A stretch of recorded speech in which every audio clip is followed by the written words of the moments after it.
Challenge number 5. So other than looking at the problems that ocean is facing, now we start to looking at what we should do. What's the main problem that we are having as a scientist, or as a somebody working in the ocean environment. So we need to expand the global ocean observing system. So we don't have, in a simple way, we don't have many data. Without these good amounts of data sets, you cannot understand ocean better. So without understanding the ocean, you cannot really predict what's going to happen, especially in the time of climate change and various changes in terms of whatnot. So adding a sustainable ocean observing system in the ocean basins delivers accessible data at a very in a very efficient way, so that scientists can get access to these amounts of data sets is very important for us to really understand the issues that we are facing, and also understand the ocean in a very much better way. So this kind of data set is very important, because this data can be used by scientists to create model and analysis. So through this model analysis, we can create products and services, and these services can be something like early warning system services. It can be information that is very important for policymakers. So all of this knowledge and wisdom can be important for decision making as well. So this is a pyramid diagram showing that from data, how this can be a very important decision making tools for not only the local government, but it can be also important information for at a global level. Challenge number 6: skills, knowledge, and technology for all. Capital development, financial support, IT. So these are all various kind of sources that we require new skills, more knowledge and technology for various aspects of the oceans. So this is important to ensure comprehensive capacity development, equitable access to the data and information, knowledge and technological across all aspects of ocean science. So if you look at here, so this is all the information on national ocean science researchers employed per million inhabitants. So you can see it's a huge gap between European country, well-developed country, and developing countries. So which means that there's only very little amounts of country that have expertise in ocean and marine science, when in fact various other countries, especially the tropical countries and that is maritime nations, has a very limited amounts of marine scientists and capability and resources to work with ocean information, ocean data to support the national needs. So being able to support capacity development through skills and knowledge is very important. So well-developed countries need to work with less developing or developing countries. So this is important to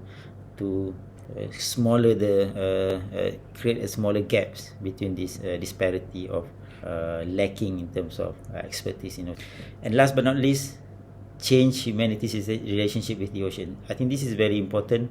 I think to sum up all the challenges, we come from all the way from the issues that we have from pollutions, the issue that we have from data perspective, preparation.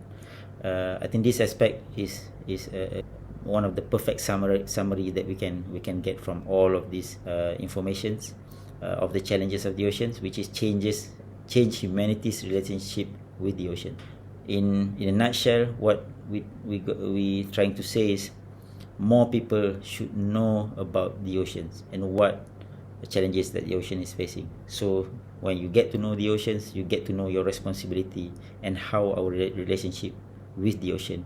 So all of this 1 to 7 is a simple understanding that we should teach younger generation.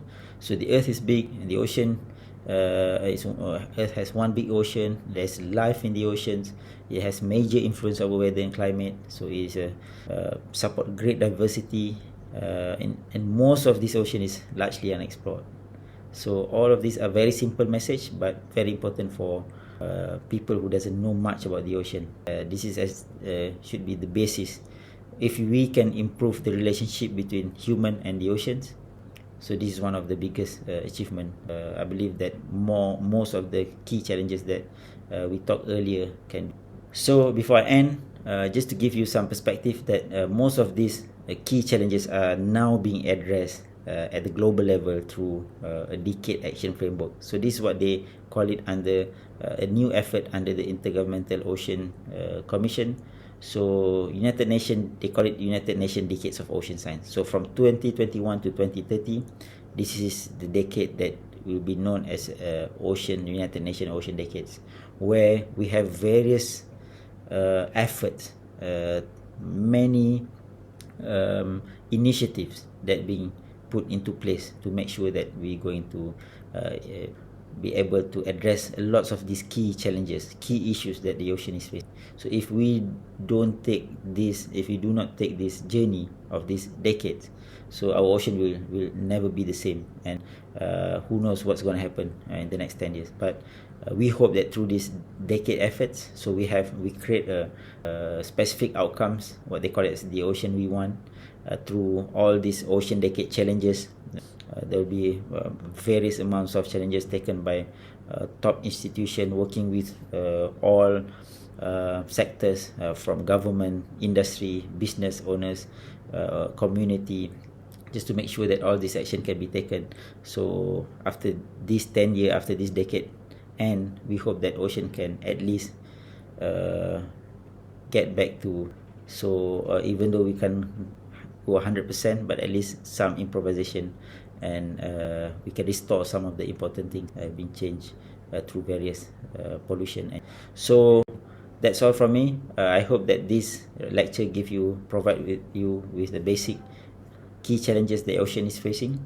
It is very important for if you are a marine science or oceanography students, or students who study very much related to marine environment. So I think these key challenges, key issues that I address will be a good information, because most of these are being addressed just recently through various reports and studies that happen all over the world. So thank you very much.